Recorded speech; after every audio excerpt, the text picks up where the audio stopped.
প্রতিদিনের মতো আজও অফিস থেকে ফেরার পথে দুইটা তাজা গোলাপ কিনে বাসায় যেয়ে অনেকবার কলিং বেল চেপেও দেখি মাইশা দরজা খুলে না। সারাদিন অফিস করে ক্লান্ত শরীরে দরজার সামনে দাঁড়িয়ে থাকার যে কোনো শক্তিই দেহে নাই। কিছুক্ষণ পর ডাকাডাকি শুরু করলাম। এদিকে মাইশার ফোনে অনেকবার কল দিলাম কিন্তু রিসিভ করে না। মাইশার ফোনের রিংটোনের আওয়াজ আমি শুনতে পাচ্ছি কিন্তু মাইশা তো এমন কখনই করে না। এই সন্ধ্যায় তো কখনো ঘুমায় না। বেশ চিন্তায় পড়ে গেলাম। আমার বাসা নিচতলায়, তাই ঘুরে বেলকনির সামনে গিয়ে দেখি দরজা অর্ধেক খোলা। মাইশাকে দেখা যায় কিনা তাই আমি দরজায় ফাঁক দিয়ে তাকাতাকি করছি। কিছুক্ষণ তাকাতাকি করার পর হঠাৎ ফ্লোরে চোখ আটকে যায় আমার। মাইশার চুল এলোমেলো অবস্থায় ফ্লোরে বিছিয়ে থাকতে দেখলাম।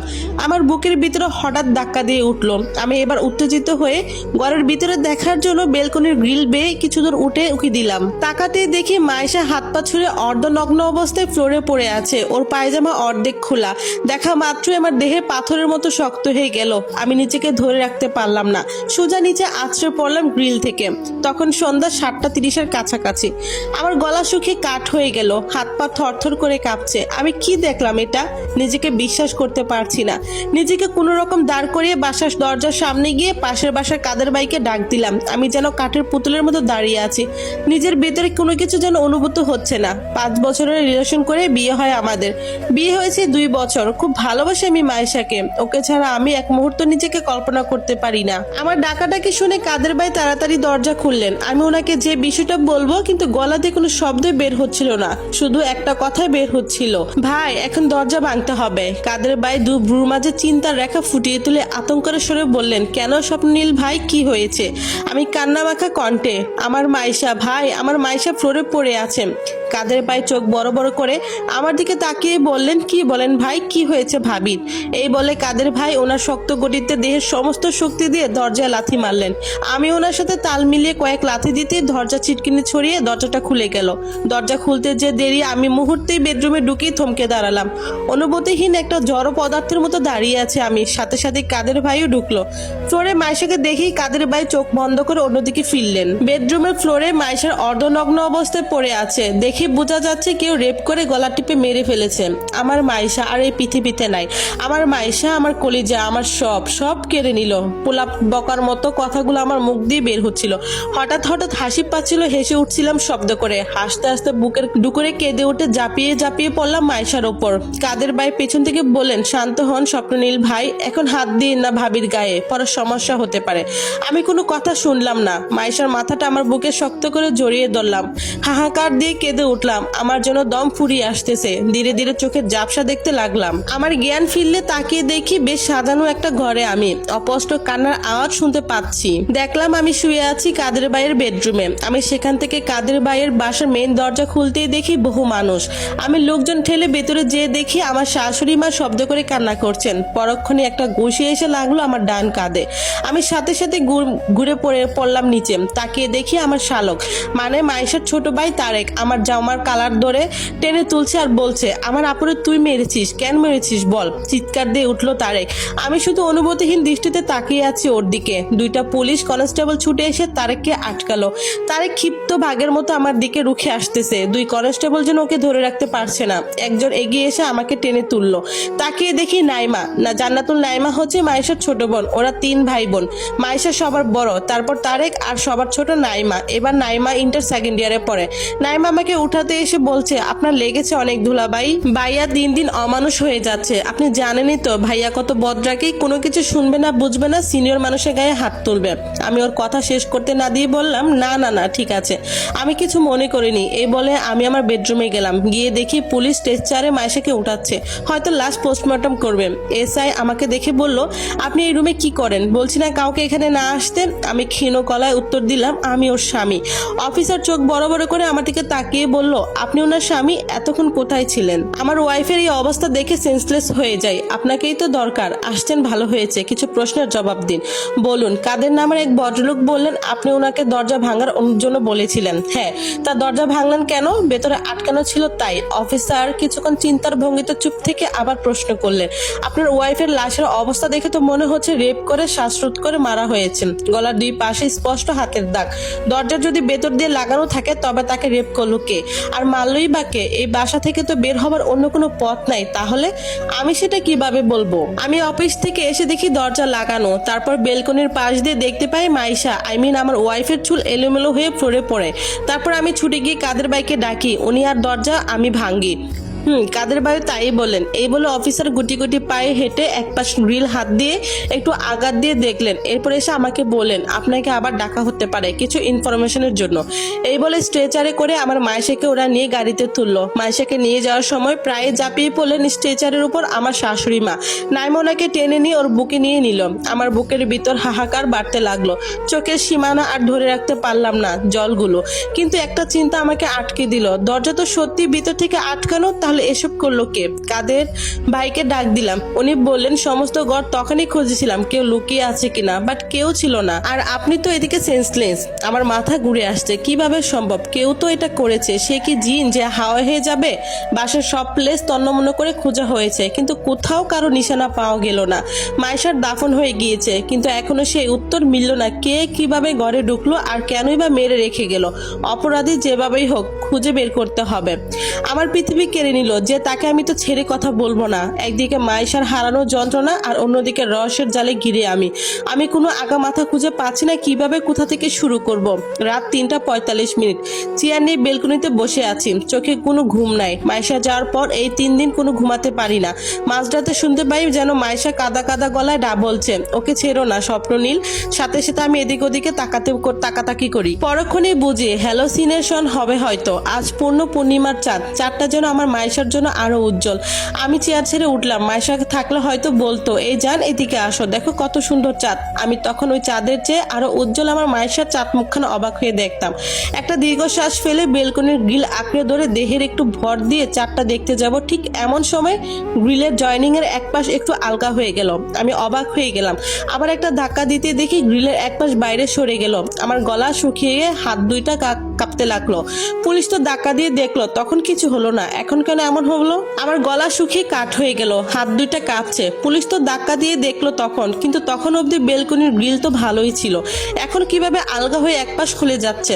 বেলকনির গ্রিলের আলগা হয়ে যাওয়ার অংশে এবার জোরে চাপ দিতে পাশে একটা বড় অংশ ছড়িয়ে গেল। এই ছাড়ানো অংশের ভেতর দিয়ে খুব সহজে একটা মানুষ বের হতে পারবে, আর যেহেতু নিচতলা তাই লাফ দিয়ে পালিয়ে যাওয়াটা খুব সহজ ব্যাপার। গলাটা এত শুকিয়ে এলো যে রুমে গিয়ে এক গ্লাস পানি খেয়ে নিলাম এক নিঃশ্বাসে। হাতটা আমার এখনো কাঁপছে। কোন রকম গ্লাসটা ধরে আছি আর একটা রসের ভেতরে ঢুকে গেলাম আমি। বেলকনির গ্রিলের এক পাশ ছাড়াতে গিয়ে তাকে 6টা জয়েন্ট কাটা লাগবে, সেটার জন্য ও সময়ের ব্যাপার। রেপ করে গলা টিপে হত্যা করে ঠান্ডা মাথায় এতগুলো জয়েন্ট কাটা কখনই সম্ভব না। আর মেন দরজা দিয়ে যদি কেউ এসেই থাকে তবে মাইশা কখনো সিটকিনি লাগাবে না। না, কি হত্যা করে সিটকিনি লাগিয়ে দিয়েছে। একজনকে রেপ করছে আর কেউ টেরও পেল না। আমার মাথাটা আবার ঘুরে এলো। বিছানার শরীরটা এলিয়ে দিলাম। 3 দিন কোনো ঘুম নাই চোখে, তাতে আমার পৃথিবী হারানোর কষ্টের পাহাড় বুকে চাপা, আর একদিকে রসের জালে গলা অবধি জড়িয়ে। আমি আর পারছি না, শরীরের সমস্ত শক্তি যেন শেষ হয়ে এলো। বড্ড ক্লান্ত আমি। বিছানায় দেহটা এলিয়ে দিতে না দিতে কলিং বেলের আওয়াজ। এই মুহূর্তে কলিং বেলের আওয়াজ যেন বিশ্বের মতো লাগলো কানে। দেওয়ালের ঘড়ির দিকে তাকালাম, সকাল 6:59 বাজে। এখনই সকাল হয়ে গেল। আর এই 7 সকালে আবার কে এলো সান্ত্বনা দিতে? কলিং বেল ওদিকে বেজেই যাচ্ছে। দ্রুত পা হেঁটে দরজা খুলতেই দেখি 2টা পুলিশ কনস্টেবল আর একজন এসআই অফিসার। মনে মনে বিরক্তি নিয়ে বললাম, এদের সংসার ধর্ম নাকি আমার মতো এই কেসের রসে ওদের রাতে ঘুম হারাম হয়ে গিয়েছে। অফিসার আমার গোড় ভাঙিয়ে দিয়ে দয়াময়হীন কণ্ঠে বললেন, ভেতরে যেতে পারি? কিছু ইনফরমেশন জানার ছিল। আমি তড়িঘড়ি করে হ্যাঁ অবশ্যই, আগে ভেতরে আসুন। আসলে এত সকালে আপনাদের দেখে ভাবছিলাম আপনাদের রাতে ঘুম ভালো মতো হয়েছে কিনা। অফিসার মুখে স্পষ্ট হাসি রেখা ফুটে তুলে বললেন, আমাদের ঘুম হোক বা না হোক, আপনার যে কয়দিন ঘুম হচ্ছে না সেটা বোঝাই যাচ্ছে। আমি একটু চিহ্নিত স্বরে প্রশ্ন করলাম, কিভাবে? অফিসার তাচ্ছিল স্বরে বললেন, আরে ঘাবড়াবেন না, সন্দেহ নিয়ে কোনো কথা বলছি না। আপনার টকটকে লাল চোখ দেখে বোঝা যাচ্ছে। যাই হোক, কাজে এসেছিলাম। অফিসারের কথা শেষ না হতে দিয়ে বললাম, কাল রাতে 3টার দিকে একটা ঘটনা ঘটেছে। অফিসার আমার দিকে ফিরে ব্রু কুচকে উৎসাহ নিয়ে বললেন, কি ঘটনা? কাল রাতে চাঁদটা অনেক উজ্জ্বল ছিল জানেন। চাঁদটা দেখার সময় নাই মশাই, নানান ঝামেলার মধ্যে থাকতে হয়, ওসব অনুভূতি মরে গেছে। অফিসারের কণ্ঠে চরম হতাশা খুঁজে পেলাম। তারও হয়তো রূপালী মায়াবী চাঁদ দেখার খুব ইচ্ছা জাগে, হয়তো বউকে ডাকে, কিন্তু আমার মায়ের মাইশার মতো তো সব মেয়ে চাঁদ প্রেমিক না, হয়তো এমন বিদ্যুৎ ঘটে কোনো মেয়ের সাথে অফিসারের বিয়ে হয়েছে। অফিসার আবার বললেন, হ্যাঁ তারপর কি হলো? চারটা আমার বেলকনিতে সম্পূর্ণ দেখা যায় না, তাই বেলকনির গ্রিলে একটু দেহের বর দিয়ে চারটা দেখতে গেছিলাম। তারপর হঠাৎ দেখি, থেমে গেলাম আমি। কি হলো, থামলেন যে, কি দেখলেন? আমি ওনাদেরকে ডেকে বেলকনিতে নিয়ে গেলাম, গ্রিলের খোলা অংশটা দেখিয়ে দিলাম। একজন কনস্টেবল ছবি তুলে নিল ক্যামেরায়। অফিসারের মুখে চিন্তার ছাপ দেখতে পাচ্ছি, উনি নিজে আবার হাত দিয়ে খোলা অংশটা নাড়াচাড়া দিয়ে দেখছেন। আমি বাইরে তাকাতে মেন গেটের ডুলের উপর বসে থাকা দারোয়ানের দিকে চোখ পড়লো। ওর দিকে চোখাচোখি হতে একটা অপরাধ ভাব সৃষ্টি নিয়ে চোখ সরালো আর অন্যদিকে তাকালো। ব্যাপারটা একটু খটকা লাগলো আমার। আবার ভাবলাম পুলিশ টুলিশ দেখে ওদের আবার হুদায় ভয়ে থাকে, তার জন্যই হয়তো। অফিসার বললেন, গোলমোলে ব্যাপারটা কিছুটা কুলকিনারা খুঁজে পেলাম, তাহলে ব্যাটা এখন থেকে কেটে পড়ছে। ছোট ছোট চাপ দিয়ে মাথা নাড়ালেন অফিসার। আবার বলেন, আচ্ছা আপনার বা আপনার ওয়াইফের সাথে কারো শত্রুতা ছিল? এই ধরনের কোনো ব্যাপার নিয়ে দ্বন্দ্ব বা মনোমালিন্য?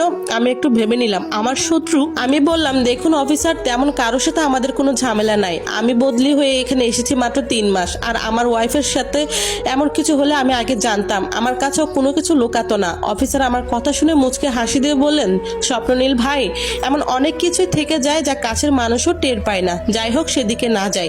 এই নিন আমার ফোন নাম্বার, কোনো কিছু জানতে পারলে বা বুঝতে পারলে অবশ্যই আমাকে জানাবেন। আজ আসি তাহলে। এই বলে কটমট করে সবাই চলে গেল। আমি তাকিয়ে দেখছি ওদের চলে যাওয়া। মাথার ভেতরে দারোয়ানের অপরাধ মাখা দৃষ্টিটা ঘুরপাক খাচ্ছে বারবার। দারোয়ানকে কেন যেন সন্দেহ করছি। ও তো রেপ করতে পারে না, কিন্তু মেরে ফেলবে কেন? তবে যে মেরেছে তার অনেক দিনের প্ল্যানিং ছিল নিশ্চয়। এই গ্রিল হয়তো আগে থেকে কেটে রাখছে, সময় সুযোগ বুঝে ভেতরে ঢুকেছে। কিন্তু দারোয়ান ও তখন কোথায় ছিল? বাবা মাত্রই হনফন করে বাইরে বের হয়ে দারোয়ানকে ডাক দিলাম। ও প্রথমে স্থিরতত্ত্ব করে তারপর আসলো। ওর মুখের ভঙ্গি দেখে মনে হচ্ছে এই মাত্র বুদ্ধ দেখে এসেছে।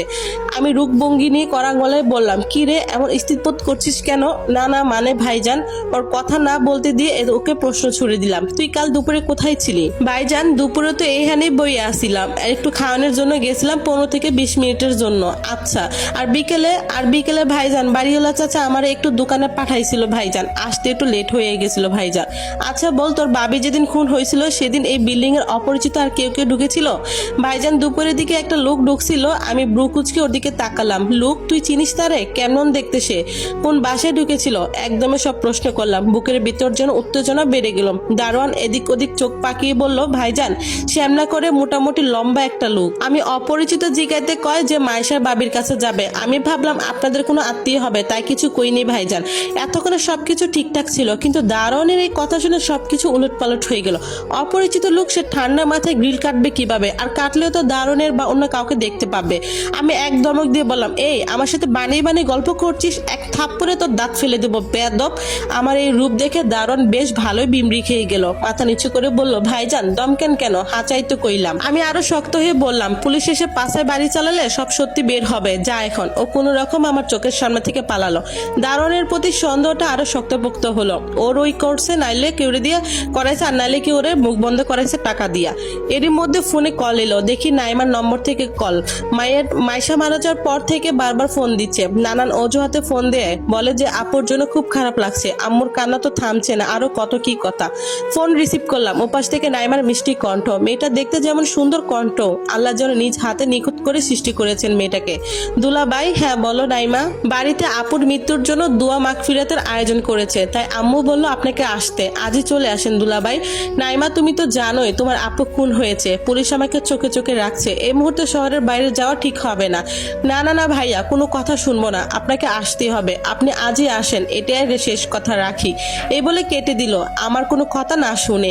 বড্ড চঞ্চল মেয়েটা, এমন ভাবে বললো যেন ওর আপুর দোয়া মাগফিরাতের চেয়ে আমাকে যাওয়াটা বেশি জরুরি। ওদিকে ফুটফুটে লক্ষ্মী বৌমাটার জন্য আম্মু প্রায় ফোন দিয়ে কান্নাকাটি করে। বিভিন্ন স্মৃতি বলতে থাকে ওর আর আম্মুর। আমি নীরবে শুনি আর চোখ দিয়ে টপ টপ করে জল ঝরতে থাকে। বুকের ভেতরটা ফেটে যায়। কোনো রকমে নিজেকে শান্ত করে আম্মুকে বুঝ দেই। একটা দীর্ঘশ্বাস ফেলে বিল্ডিং এর সামনে ফাঁকা জায়গাটিতে হাঁটাহাঁটি করছিলাম। মাইশা মারা যাওয়ার পর এই প্রথম বাইরে বের হলাম। কাদের ভাই ডেকে ডেকে ওনার বাসায় নিয়ে গিয়ে খাবার দিতেন, খাবার গলা দিয়ে নামতো না।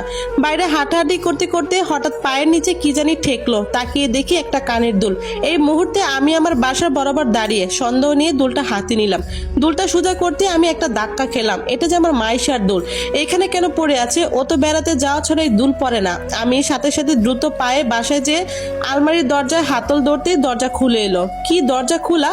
ভেতরে তাকিয়ে দেখি মাইশার 2 সেট 2 বাক্সে রাখা গহনার একটাও নাই, খালি বক্সে পড়ে আছে। এতদিনে একবারও আলমারির দিকে চোখ পড়লো না আমার। এসব দেখে আরো দুর্বল হয়ে গেলাম আমি। রহস্যের মোড় যে অন্যদিকে ঘুরে গেল। চুরি হয়েছে আমার বাড়িতে, রহস্যের একটা নতুন মোড় নিল। তার মানে আগে চুরি, তারপর দর্শন, তারপর খুন। মুহূর্তে মাথাটা গরম হয়ে গেল। সামনে গোল টি টেবিলে রাখা কাঁচের গ্লাসটা ধরে নিয়ে ফ্লোরে ছুঁড়ে মারলাম। গ্লাসটা ভেঙে টুকরো টুকরো হয়ে গেল। শরীরটা খুব দুর্বল লাগলো। বিছানায় গিয়ে বসলাম। না না না, এটা সব পূর্ব পরিকল্পিত। আমি সময়টাকে দেখে ছাড়বো। নিজের অজান্তেই কথাগুলো প্রলাপ করতে লাগলাম। ডান পাশে বিছানায় রাখা ফোনটা বেজে উঠলো। স্ক্রিনে তাকাতে দেখি নাইমার ফোন। উফ, মেয়েটাকে আমাকে একটু স্বস্তি দিবে না দেখছি। দুর্বল শরীরে অনেকটা ক্লান্ত আর বিরক্ত নিয়ে ফোনটা রিসিভ করলাম।